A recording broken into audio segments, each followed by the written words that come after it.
I'm going to focus my business on 3 core areas. And I've got a little table for each to try and show what it's about. I thought it might be best to get some hands-on and play with some tools. You can come up and play and ask questions rather than having some more pictures of PowerPoint. So first off, I still am a generalist. If you have a large project or a client with a large project, I can certainly come in and take a look at everything, parcel out what, okay, you need a plumber for this area, and I know a guy for that area, and I'll do this bit. Or maybe I won't do anything at all, I'll just give them recommendations, that's fine. But I'm finding more and more I want to focus just purely on doing these 3 jobs. First up is plastering. Everyone know what plastering is? What it is? So we generally take a standard bit of gyprock, which is some talc sandwiched between bits of paper, and we do walls and ceilings, and we do some cornices and stuff like that. It's a kind of job that, come around and grab some bits. It's a kind of job that I guess you need good hand-eye control, and it's a finished product. But I certainly do enjoy it, and probably maybe 60% of my work these days is putting a new ceiling or new walls. To the point now where I can just quote based on your wall size rather than looking at. Something I still do from my historic 150-year-old homes past. Has anyone ever seen what this is? Yes. This is horsehair. This is how they used to do it. I guess they had enough horses to do it, mounted in plaster. It's very heavy. If you have an old style ceiling which is beginning to sag and you see stuff like that, it's probably made of this. And most of the times we just tear it down these days. It's almost impossible to repair. And you put new stuff up for nothing. A ceiling is basically $50 a square metre, including cornices and everything. But for those of you who have the old ceiling homes and this one's not very intricate, I just happen to have it on hand. The intricate style fluting or roses they have. There's a bit of an industry these days of making new copies of this. We don't repair it, but I know a guy, there's one guy in Edgeworth who does it, who has a whole lot of these old moulds in stores, or I can give him this bit and he will actually make a mould and copy it. It's not too expensive, but for a lot of these old homes, we can bring you back the style of a Federation style home while doing brand new plasterwork rather than, because it does get moist and damp and you can start to see the fungus. And you get a lot of coal dust up in the ceilings.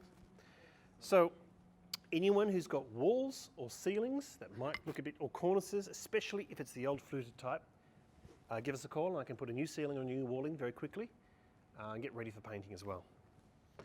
So standard tools, you just whack it on. It's also something fun that a lot of people DIY themselves, and I like to work with them because I can do the tricky bits and they come do the finishing pieces. So that's part 1. Part 2, silk floors. Decks as well, outdoor decks. A lot of people are ripping up carpets. A lot of places are built with hardwood floors. Everyone did carpets in the 60s and 70s, and now they're tearing up and trying to refurbish what's underneath. Now, doing a new floor isn't the most cheapest thing around. Hardwood is more expensive now than ever, and it's a lot of work. We're one of the few people who can still do the old style floors, which means matching an existing old style home. But we can put a floor in or a deck. Yeah, grab some. You seem a little bit, we want some movement. It feels good to actually hold on to stuff. Some lovely wood.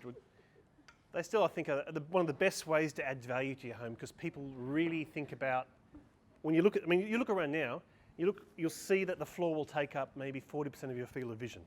So a good floor is always paramount. And this is something I want to talk about today. This is it's called a floating floor. Not a floor, but it's fake. What you have here is some compressed chipboard on the back. Then in the middle layer is actually a digital print. So very similar to this style stuff. It looks like fake wood with a thin layer of protective coating on the top. Now it's called a laminated floor.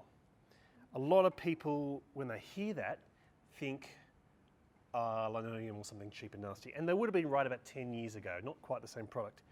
But this sort of stuff, and you'll pass it around, has come a long way in 10 years. Okay, plaster has been the same 50 years, paint's developed, but there's been a lot of technology advance in that, because it's digital printing on top of a new floor. And I'm kind of recommending this because it's very cheap to make, it is very cheap to install, and it's getting to the point now where it's equaling, maybe surpassing a real hardwood floor. I'm recommending it because it's also very cheap. Well, maybe it won't last as long, but it's very cheap to repair. Yeah. You get some wood like this. Now, it's actually grown in a tree somewhere, and its colour and variation depends on the weather, the seasons, and how long it's got to dry. Which means if you want to repair it or replace it, you can almost never get the same wood again. You can go through a tricky process of dyeing, but that's very hard. That sort of stuff can be duplicated. And I can just grab one of the renovated tools and go around a damaged board, take it out and put it back in. So you can do it multiple finishes. You can go to Bunnings and have a whole, so they actually bring ones out that look exactly like stone and marble and things like that. Some of those renovating shows, Ben, and they've got the rubber one. Yeah, there's also a rubber one with a sticky pad, and they're very good for kitchens and bathrooms and stuff like that. They look almost as good, not as good. The only downside of those ones is they don't handle wet too well. But then again, neither do these. You get these wet and they start to buckle. But you damage it, you replace it. And you know in 5-10 years' time, I'm thinking that those things would be great. 10 years ago, I said don't do laminated floors. Now I'm saying you've got a good challenge against this. Finally, roofing, my old fallback. Not the most fun thing in the world, but I've done a lot of high-rise, high-risk training. I'll put this on because I didn't actually bring in a piece of corrugated iron. You've all seen that. But your corrugated roofs, your gutterings, anything that requires me to put this harness on and climb up very high, I can do. What have you done? Flip this around. No, I bought it long before I even knew about it yet. This is old standby. Something a lot of people might need today is scaffolding, but I can get to places that don't really have it with a ladder and a watcher. So broken tiles, leaking roofs, any kind of storm damage. I pop on this little thing, and it isn't very comfortable, nor does it make the crotchet look good. Sorry? No, unless I fall off, which is not so great because then all the weights. It's actually quite dangerous because you can hang from this. You can imagine falling off and hanging from the rope.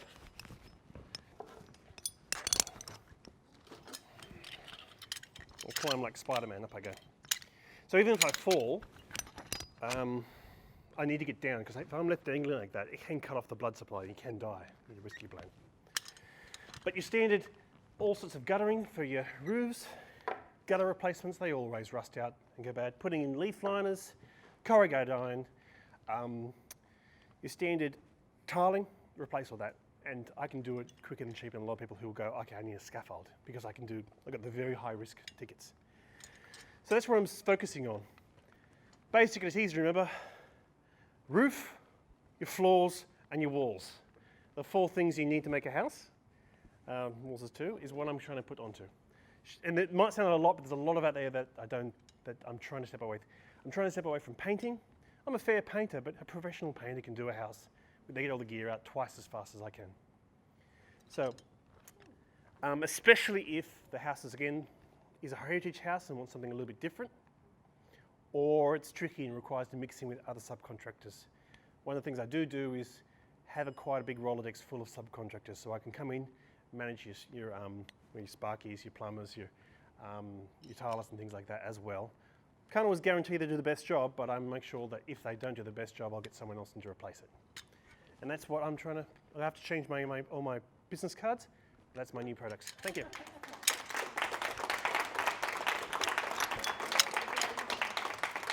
Any questions?